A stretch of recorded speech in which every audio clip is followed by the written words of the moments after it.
Il y a maintenant 25 ans, le superordinateur d'IBM battait le champion du monde d'échecs, Garry Kasparov.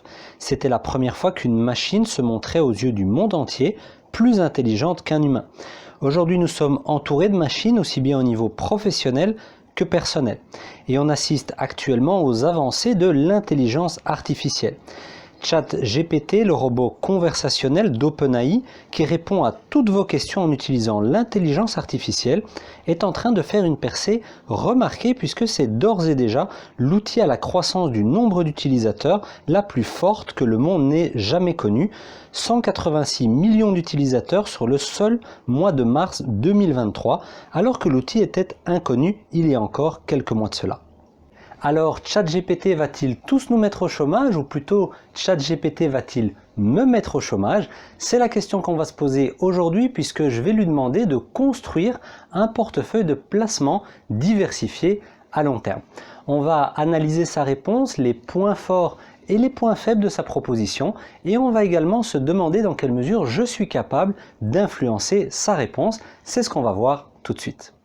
Alors nous voilà sur ChatGPT et je vais lui poser la question suivante.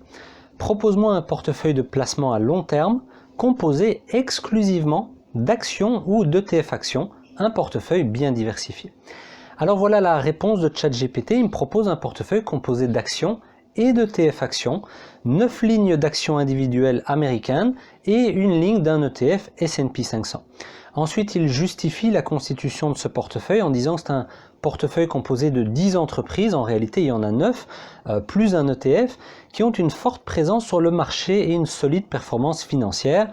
En outre, l'ajout de l'ETF iShares Core S&P 500 permet d'obtenir une exposition à un large éventail d'entreprises américaines dans des secteurs différents et de tailles de capitalisation boursière différentes. Alors quand je vois cette proposition, j'ai déjà tout de suite plusieurs remarques qui me viennent en tête. Alors première remarque, et c'est complètement incroyable, mais en fait si vous faites la somme de toutes les lignes du portefeuille, vous n'arrivez pas à 100%. En effet, si vous faites la somme, vous arriverez à seulement 85% puisqu'il manque 15% d'allocation en ETF. En effet, vous voyez qu'il m'indique qu'il va allouer 30% du portefeuille à des ETF actions et il y a seulement une seule ligne d'ETF actions, la ligne numéro 10, pour 15% du portefeuille.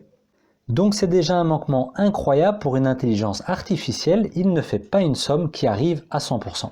Mais bon, on va faire semblant de ne pas l'avoir vu et je vous partage maintenant mes principaux points d'attention de ce portefeuille. Premièrement, ce portefeuille est composé exclusivement de sociétés américaines. C'est quand même assez étrange parce que je suis un Européen, je lui pose la question en français, qui n'est quand même pas une langue légale aux États-Unis, et il me répond avec un portefeuille composé exclusivement d'actions américaines. We come arrive. We want love relationship with you all. And Pacific ship. Elle est américaine, je crois. Hello?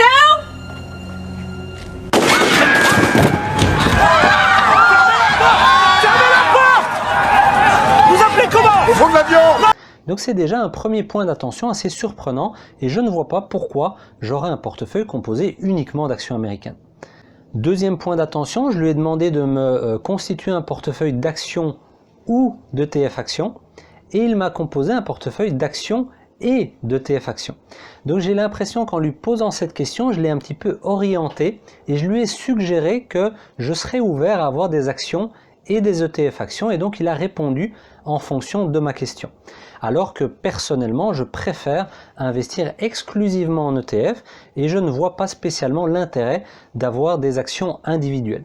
D'autant plus qu'ici, les 9 actions individuelles qu'il a choisies sont parmi les premières actions qui composent l'indice S&P 500 et donc l'ETF S&P 500 qu'il me propose en 10e ligne du portefeuille. Et enfin, remarque importante, l'ETF S&P 500 qu'il me propose avec le code IVV est un ETF coté sur le New York Stock Exchange. Et en réalité, vous le savez peut-être, lorsqu'on est résident européen, on ne peut pas acheter d'ETF coté aux États-Unis. Vous voyez que si je mets le code IVV dans le moteur de recherche de DeGiro, eh bien il ne me retrouve aucun ETF disponible coté en Europe. Donc en réalité, en me donnant cette réponse, il me suggère un ETF que je suis tout simplement dans l'incapacité d'acheter. Donc ça fait quand même 3 points d'attention interpellants et donc je me dis que peut-être que je n'ai pas été assez complet dans ma question et je vais un petit peu compléter ma question pour voir comment il réagit. Je suis européen, peux-tu proposer un ETF disponible en Europe et ne faut-il pas dès lors exposer le portefeuille à plus d'actions européennes? Et là il me donne raison en me disant qu'effectivement si je suis un investisseur européen, il est judicieux de choisir un ETF disponible en Europe bien évidemment. De plus, il peut être intéressant d'ajouter des actions européennes pour une meilleure diversification géographique. Alors là, c'est déjà étonnant parce qu'en réalité, il dit lui-même que rajouter des actions européennes va me donner une meilleure diversification géographique et je vous rappelle que dans ma question initiale, je lui avais demandé de constituer un portefeuille bien diversifié. Donc pourquoi n'a-t-il pas proposé spontanément des actions européennes ? Ceci étant, il a mis à jour le portefeuille et on voit qu'il a ajouté quelques actions européennes, Nestlé, L'Oréal, ASML Holding, SAP, et qu'il a remplacé l'ETF S&P 500 par un ETF World coté effectivement en Europe avec le code IWDA. Notons néanmoins que ce portefeuille monde est composé très majoritairement d'actions américaines et que donc on a à nouveau une grosse proportion d'actions américaines, même si bien sûr on est maintenant mieux diversifié parce que j'ai suggéré à ChatGPT de me donner quelque chose de mieux diversifié.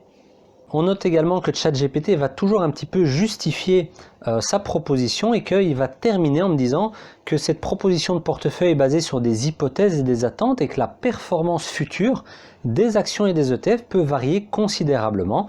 Il est donc recommandé de faire des recherches approfondies et de consulter un conseiller financier avant de prendre une décision d'investissement. Ensuite, j'ai continué à challenger un petit peu le robot en lui demandant « Mais pourquoi n'as-tu pas proposé uniquement des ETF ?» Parce que vous le savez, j'ai déjà fait une vidéo à ce sujet-là. Je préfère investir en ETF plutôt qu'en actions individuelles, essentiellement pour des raisons de bonne diversification du portefeuille. Alors il me répond qu'il n'a pas proposé uniquement des ETF car il y a des avantages et inconvénients aux ETF par rapport aux actions. Alors il me dit que les ETF sont des produits d'investissement, ce qui est d'ailleurs pas tout à fait correct. Un ETF n'est pas un produit, un ETF est un fonds d'investissement. Le F de ETF veut bien dire fund, et donc on n'est pas sur un produit d'investissement. Un produit d'investissement, c'est un produit qui est émis par une institution financière, et si cette institution financière fait défaut, fait faillite, eh bien vous perdez l'intégralité de la valeur du produit. Alors qu'avec un ETF, si vous achetez un ETF d'Amundi par exemple, et qu'Amundi fait faillite, eh bien en fait, c'est simplement le gestionnaire de l'ETF qui fait faillite. Mais vous restez propriétaire de vos actifs et donc le fonds, l'ETF, reste propriétaire des actifs même si le gestionnaire fait faillite. Donc c'est une différence importante, un ETF n'est pas un produit d'investissement. Alors en point négatif concernant les ETF, il nous dit qu'on s'expose à certains risques tels que des frais de gestion, une concentration sectorielle ou géographique, alors là ça me paraît pas correct du tout, et le risque de suivi de l'indice, c'est vraiment un risque minime. En outre, l'utilisation exclusive d'ETF peut limiter votre capacité à investir dans des entreprises spécifiques ou à prendre des positions sectorielles ou géographiques. Alors ici, il y a vraiment à boire et à manger puisque effectivement, acheter un ETF vous expose aux frais de gestion, mais ces frais de gestion sont extrêmement faibles. Ensuite, l'argument de la concentration sectorielle et géographique est complètement faux puisque au contraire, l'ETF va augmenter votre diversification sectorielle et géographique. Et avant d'obtenir la même diversification avec des actions individuelles, vous allez devoir passer un très grand nombre d'ordres et vous allez payer des frais très largement supérieurs à simplement acheter un ETF et payer les frais de gestion. Donc cet argument-là, il n'est pas du tout correct.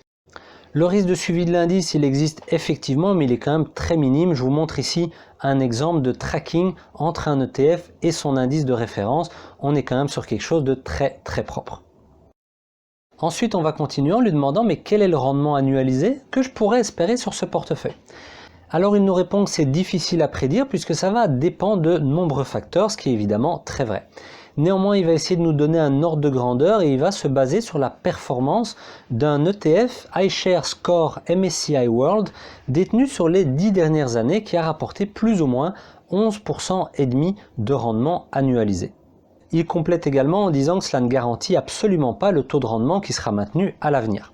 Ensuite, il nous dit également qu'on peut supposer un rendement annuel moyen conservateur de 8 à 10% qui pourrait être une estimation réaliste du rendement potentiel de ce portefeuille à long terme. Bien évidemment, ça dépendra de la performance des marchés boursiers, les fluctuations de devises et les coûts d'investissement. Donc en fait, on a une réponse qui est quand même assez prudente, où effectivement il nous dit qu'il ne peut rien nous garantir, que ça dépendra de beaucoup de facteurs. Il prend un point de repère historique qui peut être intéressant, et puis il tempère un petit peu le rendement sur les 10 dernières années en disant que peut-être qu'un rendement de 8 à 10% pour le futur est un petit peu plus réaliste. Je serais plutôt d'accord avec lui et personnellement je tablerais plutôt sur 8%, voire un petit peu moins, plutôt que sur une fourchette 8 à 10%. Alors c'est pas l'objet de la vidéo, je vous expliquerai ça dans une prochaine vidéo. Enfin, je lui demande de suggérer des investissements qui pourraient me rapporter plus de rendement et je rajoute avec certitude, justement pour essayer de le piéger, voir dans quelle mesure il va être à l'aise avec ce mot avec certitude. Alors il commence tout de suite en disant qu'il est important de comprendre que tout investissement comporte un certain niveau de risque et qu'il n'y a pas de certitude quant au rendement que vous pourriez en retirer. Les investissements qui promettent des rendements élevés avec certitude sont généralement des arnaques ou des escroqueries, ça il a complètement raison. Cela dit, il existe des investissements qui peuvent potentiellement générer des rendements plus élevés, mais ils sont généralement associés à un niveau de risque plus élevé, je suis à nouveau d'accord avec lui. Par exemple, les actions de certaines entreprises émergentes ou en croissance peuvent offrir un potentiel de croissance plus élevé, mais elles peuvent également être plus volatiles et plus risquées que les actions d'entreprises plus établies. Donc ça, c'est une réponse assez bien structurée et assez correcte. Il est important de faire des recherches, etc., etc. Donc en réalité, on a des réponses assez correctes dans l'ensemble. On a plus de remarques quant à la proposition de portefeuille qui a été faite initialement. Et je vais tout de suite vous donner mon avis sur l'ensemble des réponses qu'on vient de recevoir.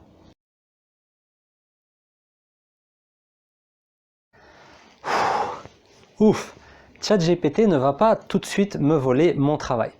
On l'a vu dans les réponses apportées par ChatGPT, il y a certaines imprécisions, il y a certaines erreurs. On est en mesure d'influencer ChatGPT et donc il y a encore une grosse marge de progression pour l'intelligence artificielle avant de complètement remplacer une discussion et une intelligence humaine.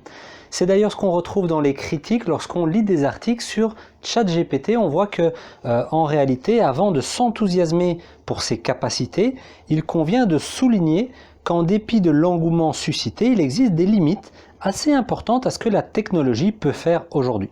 D'abord, elle commet fréquemment des erreurs, parfois très simples, qui pourraient facilement donner l'impression à quiconque l'utilise à titre professionnel qu'il est un peu ridicule s'il n'y prend pas garde. Par ailleurs, Arvind Naranayan, un professeur d'informatique à l'université de Princeton, conclut que vous ne pouvez pas dire si la réponse de ChatGPT est mauvaise, à moins que vous ne connaissiez vous-même la bonne réponse. Il rajoute qu'à ce stade-ci, il n'a pas vu de preuve que ChatGPT serait suffisamment persuasif que pour convaincre des experts. Donc en réalité, à ce stade-ci, les non-experts pourraient trouver les réponses de ChatGPT très plausibles et très crédibles, mais ce n'est pas encore le cas pour les experts. Et en effet, c'est ce qu'on a vu avec l'exemple de portefeuille qui a été proposé par ChatGPT, où il y a plusieurs manquements, en ce compris des manquements importants. Quand il me propose un ETF que je suis tout simplement incapable d'acheter, c'est clairement pas une bonne réponse. On a vu également qu'il y a moyen d'orienter ChatGPT, donc en lui demandant des ETF d'actions ou des actions, en fait il m'a mis les deux en pensant que j'avais envie d'avoir les deux. Or personnellement j'aurais préféré n'avoir que des ETF et c'est pas du tout ce qu'il m'a proposé. Donc en réalité on voit que premièrement c'est de notre responsabilité de poser une question très précise et très complète à ChatGPT pour lui donner un maximum d'informations et répondre à la question. Mais en réalité, si on est novice dans un domaine, par exemple ici dans l'investissement en bourse, eh bien par définition, on ne sait pas forcément exactement quelle est la bonne question à poser, puisque justement on demande à ChatGPT de nous aiguiller, de nous orienter vers les informations utiles. Et donc en fait, ChatGPT ne le fait pas vraiment. Il se base beaucoup sur la question posée et il se limite à vous donner une réponse qui tient la route, qui est plausible, qui est acceptable. Et en réalité, c'est comme ça que ChatGPT a été conçu, puisqu'en réalité, ce n'est pas une véritable intelligence, c'est un moteur, on va dire, qui a travaillé sur énormément de contenu Internet et qui va chercher les contenus les plus fréquents, les plus plausibles et va chercher à vous donner une réponse la plus acceptable possible, mais qui n'est pas forcément la bonne réponse. Et donc ChatGPT ne donne pas la vérité. Il donne une réponse plausible que vous pouvez utiliser dans votre vie de tous les jours, mais qui éventuellement doit être vérifiée. Du coup, à ce stade-ci, on voit que ChatGPT est plutôt surcoté, en tout cas concernant les investissements en bourse, puisqu'en réalité, via Google, vous pourriez tout à fait tomber sur un article de blog qui est très complet et qui vous expliquerait beaucoup de choses très utiles et qui à la limite serait plus précise pour un investisseur européen que la réponse que ChatGPT m'a proposée aujourd'hui. Donc ouf, ChatGPT ne va pas encore remplacer mes vidéos YouTube ni les services que je propose sur mon site internet et qui sont garantis 100% proposés par un être humain véridique, en l'occurrence moi-même. Donc si vous avez envie d'un support humain pour vos investissements, rendez-vous sur educationfinance.eu, découvrez ma formation complète de 10 heures de vidéos extrêmement complète qui couvre tous les sujets importants à maîtriser si vous souhaitez investir en bourse de manière rentable et sécurisée. Et également mes services d'accompagnement individuel directement avec moi qui peuvent également vous intéresser. Voilà donc, comme je ne suis pas encore remplacé par un robot, je vous dis à dans 2 semaines pour une prochaine vidéo. Ciao!